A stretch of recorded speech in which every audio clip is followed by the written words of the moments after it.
चर्चा करने जा रहे हैं। और आज की जो हमारी सभ्यता है वो है आपके सामने ये रही, और वो है बेराट सभ्यता। कौन सी सभ्यता है? बेराट सभ्यता। ये जो बेराट सभ्यता है, सबसे पहले लोकेशन ये कहां पर है? तो आप कहेंगे सर बेराट सभ्यता जो है वो होती है आपके कोटपुतली। कोटपुतली जो कि पहले आपके जयपुर जिले का ही भाग था। आज वर्तमान के अंदर यदि हम देखें 41 के अकॉर्डिंग तो ये कोटपुतली बहरोड जिले का भाग है। लेकिन आप सभी जानते हैं कि अभी भी एग्जाम के अंदर 33 जिलों से ही रिलेटेड क्वेश्चन आ रहे हैं, तो आप दोनों तरीके से ही याद रखें कि बेराट सभ्यता 33 के अकॉर्डिंग जयपुर में है और 41 के अकॉर्डिंग बात करते हैं तो कोटपुतली बहरोड। ठीक है, पहली बात तो ये हो गई। अच्छा, ये जो बेराट है इसका जो प्राचीन नाम है वो हुआ करता था, याद रखिएगा, प्राचीन नाम वो हुआ करता था विराटनगर। इसका जो प्राचीन नाम है वो क्या है? विराटनगर। और ये जो विराटनगर है याद रखेंगे मत्स्य जनपद की राजधानी हुआ करता था। ये जो विराटनगर है ये आपके क्या है? याद रखिएगा मत्स्य जनपद की राजधानी। और आपने यहां पर यह भी पढ़ा है कि ये जो विराटनगर है इसके जो राजा है वो हुआ करते थे राजा विराट। और राजा विराट के पास में ही आपको पता हो तो पांडवों ने अपना अज्ञातवास व्यतीत किया था। पांडवों ने अपना अज्ञातवास व्यतीत किया। याद रखिएगा, क्वेश्चन आता है अक्सर कि महाभारत में पांडवों ने अपना अज्ञातवास कहां व्यतीत किया था? विराटनगर में राजा विराट के पास। याद रखिएगा राजा विराट द्वारा यहीं विराट के अंदर ही एक महल बनाया गया है। उस महल का नाम है किच्चक महल। किसी एग्जाम में आया था किच्चक का महल निम्न में से कहां पर है? याद रखिएगा विराट, जिसका प्राचीन नाम हुआ करता था विराटनगर। ठीक है, अब हम बात ये करते हैं कि हम ये जो सभ्यता पढ़ रहे हैं विराट, ये वर्तमान के अंदर कौन सी नदी के किनारे विकसित है? तो आप कहेंगे सर ये जिस नदी के किनारे विकसित है वो नदी है, याद रखिएगा, बाणगंगा नदी।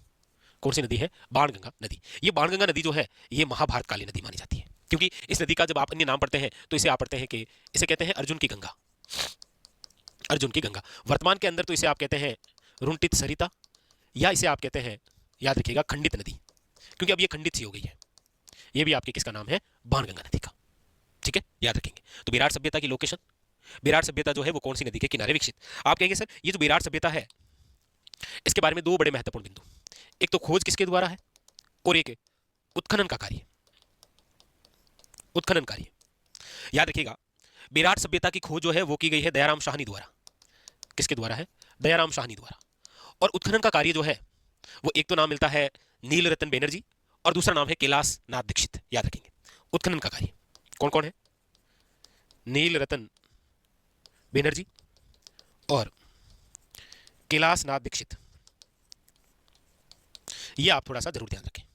ठीक है, तो विराट सभ्यता की लोकेशन हो गई, कौन सी नदी के किनारे है ये हो गई, ये और विशेष बातें हो गई। और उसके अलावा खोज किसने की और उत्खनन का कार्य किसने किया। चाहे हमने इससे पहले गणेश्वर सभ्यता के बारे में पढ़ा तो उसकी लोकेशन, कौन सी नदी, खोज, उत्खनन का कार्य और कुछ अन्य विशेष बातें भी हमने पढ़ी। उसी प्रकार कई बार क्या होता है एग्जामिनर केवल यहीं से क्वेश्चन पूछ लेता है नील रतन बैनर्जी कैलाश नाथ दीक्षित का संबंध निम्न में से कौन सी सभ्यता से रहा है, या फिर निम्न में से वह व्यक्ति जिनका संबंध विराट स्थल से नहीं रहा है। ऑप्शन नंबर 1 दयाराम शाहनी, नील रतन बैनर्जी, कैलाश नाथ दीक्षित।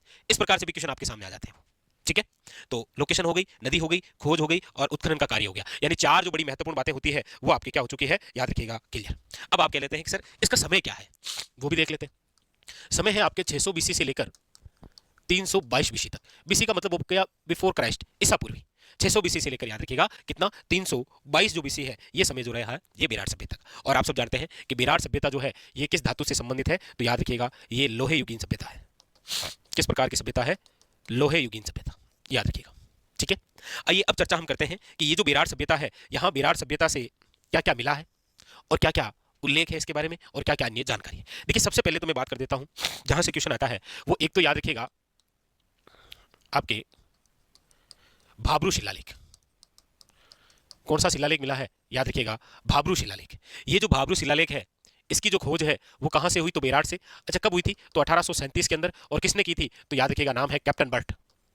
कैप्टन बर्ट द्वारा 1837 के अंदर एक शिलालेख खोजा गया था जिसका नाम है भाब्रू शिलालेख। क्या नाम है? याद रखिएगा भाब्रू शिलालेख। ये जो भाब्रू शिलालेख है ये कहां पर? तो बेराट। लेकिन बेराट में कौन सी पहाड़ी पर? याद रखिएगा बिज्जक की पहाड़ी से। और बिज्जक की पहाड़ी जो है इसकी खोज किसने की थी? तो याद रखिएगा दयाराम साहनी ने। ध्यान रखिएगा, कोई कंफ्यूजन नहीं है। बेराट से 1837 के अंदर एक शिलालेख खोजा गया था भाब्रू शिलालेख। भाब्रू शिलालेख कहां से? तो बिज्जक की पहाड़ी से। बिज्जक की पहाड़ी की खोज किसने की थी? दयाराम साहनी ने। तभी तो दयाराम साहनी ने ये खोज करके बताया कि एक पहाड़ी है और इसी पहाड़ी से एक शिलालेख खोजा गया था। कब? 1837 में। और किसने खोजा था? Captain Burt. याद रखिएगा। और ये जो भाब्रू शिलालेख है याद रखिएगा ये किससे संबंधित है? तो यह है सम्राट अशोक से संबंधित। सम्राट अशोक से संबंधित है। याद रखिएगा अशोक के बौद्ध धर्म की जो जानकारी है वो यहीं से मिलती है। महाभारत की जानकारी भी मिली बेराट से, और बेराट से आपको किसकी जानकारी मिल रही है? सम्राट अशोक यानी कि मौर्यकालीन। और किसकी जानकारी मिल रही है? तो आप कहेंगे सर बौद्ध धर्म की जानकारी भी आपको यहीं से मिल रही है, याद रखें। ठीक है, इसके अलावा आप यहां पर यह भी पढ़ते हैं कि ये जो बेराट है, इस बेराट से याद रखिएगा, देखिए क्या क्या, एक तो आपने अभी लिखा ही था, पढ़ाई था कि बीजक की पहाड़ी खोजी गई। इसके अलावा याद रखिएगा यहां पर हमें महादेव डूंगरी, यहां पर आपके सामने गणेश डूंगरी, और यहीं पर आपके याद रखिएगा भीम डूंगरी। तो कई बार क्या होता है कि ये 2-3 डूंगरी के नाम देकर पूछ लेता है कि निम्न में से भीम डूंगरी, गणेश डूंगरी और बीजक की पहाड़ी कहां से संबंधित है? तो याद रखेंगे आप बेराट से संबंधित है। तीसरी महत्वपूर्ण बात याद रखिएगा, यहां से घोल चैत्य मंदिर की जानकारी मिली है। जितनी भी आप सभ्यता पढ़ते हैं, कालीबंगा है, आहड़ है, गणेश्वर है, बेराट, इनमें मंदिर की जानकारी या मंदिर के अवशेष, और वो भी गोल चैत्य मंदिर के अवशेष कहां से मिलते हैं? याद रखेंगे आप बेराट स्थल से। कहां से मिलते हैं? बेराट स्थल से। Very very important. अच्छा, इसके अलावा यहीं पर आप याद रखें सूती वस्त्र, खास क्वेश्चन है, याद रखिएगा कि यहीं से आपको किसके? सूती वस्त्र के भी अवशेष। यहां से हमें टकसाल की जानकारी मिलती है। टकसाल का मतलब है जहां पर सिक्के डाले जाते हैं, याद रखिएगा। और ये याद रखिएगा मुगलकालीन, याद रखिएगा, वेरी वेरी इंपॉर्टेंट। यहां पर क्या मिली है? एक टकसाल भी मिली है एग्जाम के अंदर। टकसाल, सूती वस्त्र, गोल चैत्य मंदिर, और इसके अलावा यदि हम यहां पर देखें तो हमें यहां पर बौद्ध मठों के बारे में भी जानकारी मिली है। बौद्ध मठों के बारे में है, या फिर बौद्ध स्तूप के बारे में है, बौद्ध विहार के बारे में है। ये जो सारी जानकारी है ये यहीं पर है। लेकिन आप याद रखें कि यहां से हमें बौद्ध मठ भी मिले हैं, लेकिन इन बौद्ध मठों को नष्ट करवा दिया था किसने? याद रखिएगा हुण के एक शासक जिसका नाम है मिहरकुल। मिहरकुल ने इन बौद्ध मठों को क्या कर दिया था? नष्ट कर दिया था। ये भी जानकारी हमें डॉक्टर दशरथ शर्मा देते हैं। याद रखिएगा कि बौद्ध मठों के भी साक्ष्य मिले हैं, लेकिन इनको नष्ट करवा दिया था किसने? याद रखिएगा मिहरकुल ने। Very very important. ठीक है, इसके अलावा यहां पर हम अब एक विशेष बिंदु के बारे में चर्चा करने वाले हैं, क्योंकि ये जो विराट है, इस विराट से याद रखिएगा इस 3 घंटे 36 मुद्राएं मिली है। क्या मिली है? 36 मुद्राएं, याद रखिएगा। इस 36 मुद्राओं में से याद रखिएगा 8 जो मुद्राएं हैं ये तो आपके आहत या पंचमार्क सिक्कों के रूप में है। क्या है? आहत या फिर पंचमार्क सिक्के हैं, याद रखेंगे। अब आप कहेंगे 36 में से 8 गए, पीछे कितने बचे? आप कहेंगे सर 28। ये जो 28 सिक्के हैं, याद रखिएगा ये आपके सामने इंडो ग्रीक सिक्के हैं, जिन्हें आप हिंदी में कह सकते हैं हिंद यूनानी सिक्के। तो एग्जामिनर द्वारा पूछा गया है कि बेराट से कुल कितनी मुद्राएं मिली है? याद रखिएगा 36। 36 में से कितनी आहत या पंचमार्क सिक्के हैं? तो याद रखिएगा 8। ठीक है, और उसमें अलावा 28 जो है वो क्या है? इंडो ग्रीक सिक्के। और याद रखिएगा ये जो 28 है इनमें से याद रखिएगा कि 16 सिक्के जो हैं, 16 मुद्राएं जो है ये आपके यूनानी राजा मिनांडर की है। यूनानी राजा मिनांडर की। तो मुद्राओं से संबंधित, सिक्कों से संबंधित यदि बेराट से कोई क्वेश्चन बनेगा तो आपके सामने ये 3-4 आंकड़े हैं कि कुल 36 मुद्राएं मिली, जिनमें से 8 जो है वो आहत या पंचमार्क सिक्के हैं, 28 जो है वो इंडो ग्रीक यानी कि हिंद यूनानी सिक्के हैं, 16 मुद्राएं जो है ये यूनानी राजा मिनेंडर की मुद्राएं हैं। और यहां पर यदि हम लिपि की भी बात करें तो याद रखिएगा यहां पर जो है वो संक लिपि मिली है।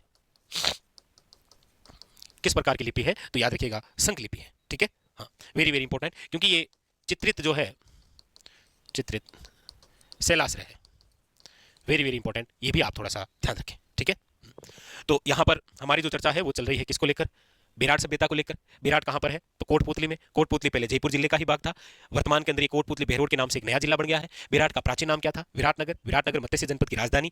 यहाँ विराटनगर राजा विराट के पास में ही, याद रखिएगा, पांडवों ने अज्ञातवास व्यतीत किया था। यहाँ पर किच्चक का महल भी बनाया था इन्होंने। बाणगंगा नदी के किनारे है, लोहे युगीन सभ्यता है, दयाराम साहनी द्वारा खोज है, उत्खनन का कार्य है, बाबरू शिलालेख खोजा गया है, बीजक की पहाड़ी, महादेव डूंगरी, गणेश डूंगरी, भीम डूंगरी, गोल चैत्य मंदिर, सूती वस्त्र, टकसाल, बौद्ध मठों के बारे में भी आपको यहाँ पर जानकारी देखने को मिलती है। और उसके अलावा मेनली यहाँ पर ये जरूर याद रखें, काफी बार क्वेश्चन आता है मुद्राओं से संबंधित। टोटल 36 मुद्राएं, जिनमें से 8 जो है वो आहत या पंचमार्क सिक्के हैं, उसके अलावा 28 इंडो ग्रीक यूनानी हिंदी यूनानी सिक्के हैं, इनमें से 16 जो है वो यूनानी राजा मिनांडर की मुद्राएं हैं, जो कि सूती वस्त्र कपड़े में लिपटी हुई मिली थी, याद रखें। और एक चित्रित शिलाश्रय याद रखें, संकलिपि जैसी जानकारी यहाँ पर मिलती है। यानी कि ये जो हमारी